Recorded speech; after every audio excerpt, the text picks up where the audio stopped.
Islamabad high court के जज justice Tariq Jahangiri को काम से रोकने से मुतालिक केस आईनी बेंच ने जस्टिस तारिक जहांगीरी की अपील मंजूर कर ली। अटॉर्नी जनरल ने कहा कि एक जज को अबूरी ऑर्डर के जरिए जुडिशियल वर्क से नहीं रोका जा सकता। सुप्रीम कोर्ट ने जस्टिस तारिक महमूद जहांगीरी को कल ओहदे पर बहाल कर दिया था। जस्टिस तारिक महमूद जहांगीरी अपनी अदालत में केसेस सुन रहे हैं। सिंध हाई कोर्ट ने जस्टिस तारिक जहांगीरी की डिग्री मंसूख करने पर फरीकैन को नोटिस जारी कर दिए।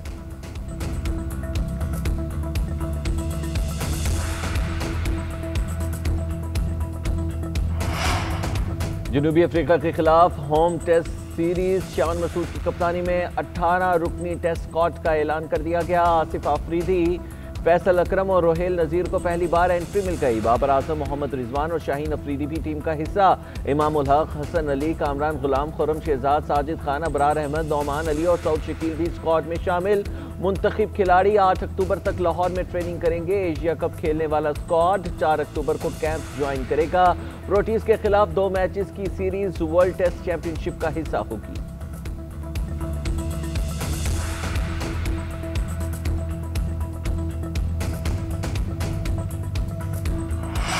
रावलपिंडी की इंसदादे दहशतगर्दी अदालत में GHQ हमला केस की समाअत 7 अक्टूबर तक मुलतवी। समाअत जज अमजद अली शाह के रुखसत होने के बायस मुलतवी की गई।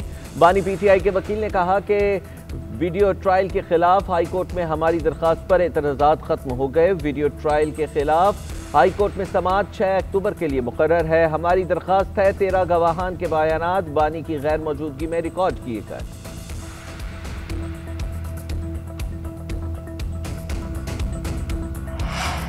पाकिस्तान स्टॉक मार्केट में दूसरे रोज भी तारीख रकम। मार्केट 2 नफ्सियाती हदें अबूर करके 1400 से ज़ायद पॉइंट्स का इजाफा 1,65,314 की सतह पर पहुंची। कारोबार का आगाज 1,63,847 पॉइंट से हुआ। 6 अरब से ज़ायद मालियत के 5 करोड़ हसस का कारोबार हुआ।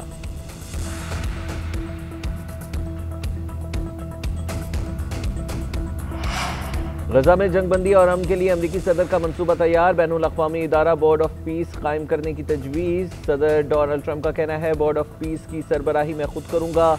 बोर्ड जंग के बाद गजा का आर्जी इंतजाम संभालेगा। टोनी ब्लेयर अमन मंसूबे का हिस्सा होंगे।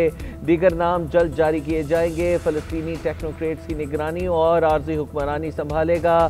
नेतन्याहू ने मेरा अमन मंसूबा तस्लीम कर लिया। इसराइल यरगमालियों की फौरी वापसी चाहता है। अबूरी हुकूमत फ़लस्तीनियों दुनिया भर के माहिरीन पर मुश्तमिल होगी। हमास से मुस्लिम ममालिक बात करेंगे। मुआहिदा तस्लीम किया तो यरगमाली फौरी रिहा करना होंगे। हमास ने बात ना मानी तो नेतन्याहू जो चाहे करें। उम्मीद है ईरान एक दिन इब्राहिम मुआहिदे का हिस्सा बनेगा। गजा जंगबंदी के लिए ट्रंप के मुजव्विज़ा 20 नकात सामने आ गए। मुआहिदे के 48 घंटे में गजा से यरगमाली रिहा होंगे। बदले में सैकड़ों फ़लस्तीनी कैदियों की रिहाई होगी। हमास गैर मुसल्लह होगी। नई इंतज़ामिया में भी हमास का किरदार नहीं होगा। गजा से जबरी इनखला नहीं कराया जाएगा। जो लोग गजा छोड़ना चाहेंगे उन्हें जाने और वापस आने की आज़ादी होगी। इसराइली हमले रोकने की तजवीज़ मंसूबे में शामिल। गजा में आर्जी बैनुल अक़वामी फ़ोर्स तैनात की जाएगी। गजा छोड़ने और दोबारा कब्जा न करने का इसराइली वादा शामिल। इसराइल के मज़ीद कोई हमला न करने की यकीन दहानी नकात का हिस्सा। ट्रंप इक़्तिसादी तरक्याती मंसूबे के तहत गजा की तामीर नौ होगी।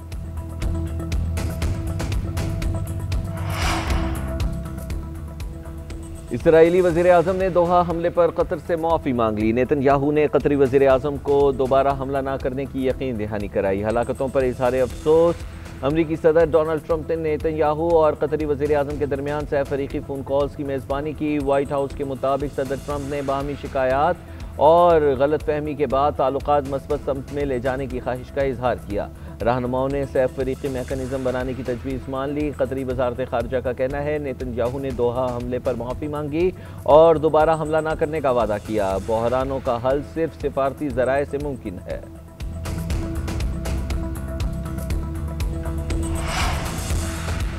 लाहौर के मियां हॉस्पिटल से अगवा की जाने वाली बच्ची बाहिफाजत बाजियाब। पुलिस ने खातून मुलजिमा को गिरफ्तार कर लिया। खातून का कहना है 1.5 साल कबल दूसरी शादी हुई थी।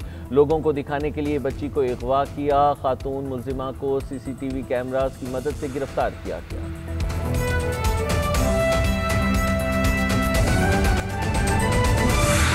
हमास का गजा की हुक्मरानी के लिए किसी गैर मुल्की इदारे को कबूल करने से इनकार। ट्रंप के अमन मंसूबे की बाज़ तजावीज़ को भी मुस्तरद किया। हमास के सियासी दफ्तर के सरबराह के मीडिया मशीर ताहिल ने अपने बयान में कहा, फ़लस्तीनी मज़ामती हथियार अपने अवाम के दिफा से जुड़े हुए हैं। टोनी ब्लेयर फ़लस्तीनी कौम के लिए नाकाबिल कबूल शख्सियत करार कहा, अपनी कौम के लिए किसी गैर मुल्की सरपरस्ती को कबूल नहीं करेंगे। मंसूबे मिलेंगे तो अपनी कौम के मफाद के मुताबिक मौक़िफ़ देंगे।